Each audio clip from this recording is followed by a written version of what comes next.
আমার একটা ব্লগে আমাকে একজন কমেন্টস করেছিল যে আমি নাকি খুব ভর্তা খাই আর ভর্তা নাকি খুব বানাতেও পারি। জিনিসটা শুনে আমার খুব মজা লেগেছিল। কিন্তু আসলে কিন্তু সত্যি আমি খুবই ভর্তা পাগল একজন মানুষ। তা না হলে রাত ২টার সময় সবকিছু থাকতেও কেন আমাকে ভর্তা বানাতে হবে? হ্যাঁ, এই যে ভিডিওটা দেখছেন এইটা আমার শুট করা হয়েছিল রাত ২টা, ২টা ১০ এরকম একটা টাইমে। আম্মু আমার জন্য সেদিন মাছ ভাজি করেছিল। কিন্তু আমার না কই মাছ ভাজি দিয়ে ভাত খেতে একদম ইচ্ছা করছিল না। কিন্তু এটাই আমার ফেভারিট মানে ভালো লাগে খেতে। কিন্তু তারপর আমার কেন জানি খুব বেশি ভর্তার ক্রেভিং হচ্ছিল। যেহেতু ২-৩ দিন খাওয়া হয়নি তো আমার সেদিন অনেক বেশি ভর্তার ক্রেভিং হচ্ছিল। তাই আমি আর দেরি না করে হামানদিস্তা নিয়ে চলে গিয়েছিলাম রান্নাঘরে ভর্তা বানানোর অভিযানে। তো কি ভর্তা আর বানাবো? আম্মু যেহেতু কষ্ট করে মানে মাছ ভাজি করেছে তাই ভাবলাম যে মাছ ভর্তাটাই করি আমার স্টাইলে। আমি এখানে একটু রসুন, তারপর পেঁয়াজ আর কিছুটা শুকনা মরিচ নিয়ে এখানে হামানদিস্তার মধ্যে পিষে নিচ্ছিলাম। যদিও এই কাজটা হাতে করলেই সবচেয়ে সুন্দর হয় কিন্তু আমি হাতে একদমই এই কাজগুলো করতে পারি না। যাই হোক তারপর আমি একটু ধনেপাতা কুচিও করে নিলাম। মানে যত ধরনের পাগলামি আছে এইগুলো করছিলাম আরকি। আর এর মধ্যে কিন্তু সবাই ঘুমাচ্ছে। জাস্ট আমি জেগে আছি। তো আমি খুব আস্তে আস্তেই করছিলাম। এর মধ্যে দেখলাম আম্মু উঠে গেল। মেবি ওই আস্তে আস্তের মধ্যে আম্মু শব্দটা শুনে পড়ে মানে ফেলেছে। যাই হোক কিছু করার নেই। পরে আম্মু তো ঘুম থেকে উঠে আমাকে ঝাড়িয়ে দিচ্ছে, "কি তোমার জন্য কষ্ট করে মাছ ভাজি করলাম। তুমি আবার এখানে ভর্তা বানাচ্ছ, কি ভর্তা বানাচ্ছ?"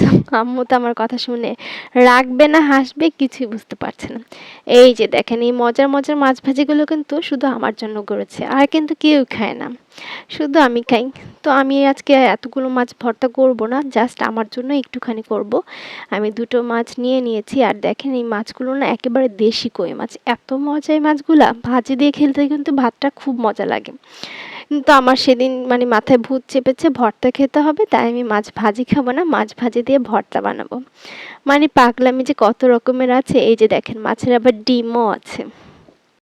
আচ্ছা আপনাদের মধ্যে কে আমার মতো এরকম পাগলামিগুলো করেন রাত ২টা ২:৩০টার সময়? মানে এর আগে তো অনেক রেকর্ড ভেঙে ফেলেছি। ১:৩০টার সময় চা খেয়েছি রাত্রেবেলা। আর এখন আমি রাত ২:৩০ ২টার সময় আমি ভর্তা বানাচ্ছি, তাও আবার মাছ ভর্তা। মানে ভাবা যায় হামানদিস্তার শব্দে যে কেউ আমাকে মারতে আসে না এটাই তো অনেক বেশি, ঠিক না? যাই হোক আমি এখানে আম্মুর সাথে কথা বলতে বলতে আমি এখানে একটু মাছটা কুটে নিচ্ছি। আম্মু বলে, "এত কষ্ট করার কি দরকার? কষ্ট করে মাছ ভাজি দিয়ে ভাতটা খেলেই তো হয়।" কিন্তু আম্মুকে তো আমি বোঝাতেই পারছি না যে আমার খুব ভর্তার ক্রেভিং হচ্ছিল। যাই হোক তারপর আমি এখানে মাছটা কুটে নিলাম, কাঁটাটা বেছে নিলাম। যেহেতু রাতের বেলা খাবো, গলার মধ্যে আবার যদি তাড়াহুড়ো করে খেতে গিয়ে আমার কাঁটা বেঁধে যায়। তো আমি এর আগে কিন্তু রাত্রে কিছুই খাইনি। এখন একেবারে সেহরিটা করে আমি ঘুমিয়ে যাব। পরে আমি নামাজটা পড়ব। মানে আমার প্রায় সময় না এই জিনিসটাই হয়। আমি সেহরির সময় উঠে খেতে পারি না। আগে খেয়ে ঘুমিয়ে যাই। পরে উঠে আবার অ্যালার্ম দিয়ে নামাজটা পড়ি নি। তারপরে আমি এই যে মাছ খাওয়াটা শেষ আমার। এবার হলো পেশার পালা।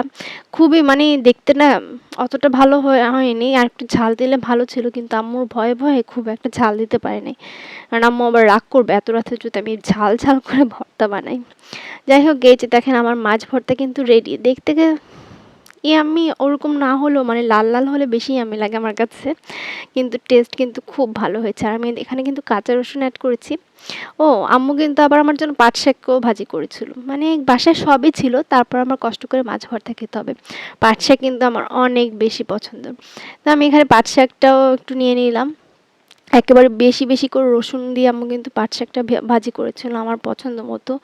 কিন্তু সেদিন মাছ ভর্তাটা এত মজা হয়েছে আমার এই পছন্দের পাট শাকটাও হেরে গেল। মানে একসাথে ২ টো খাবার থাকার পরও পাট শাক কিন্তু আজকে হেরেই গেল। যাই হোক আম্মু বলতেছে, "পাট শাক খাবি না?" আমি বললাম, "হ্যাঁ আম্মু খাবো তো।" তারপর আমি না দুটোই খেয়েছি। কিন্তু বলব মাছ ভর্তাটা বেস্ট ছিল।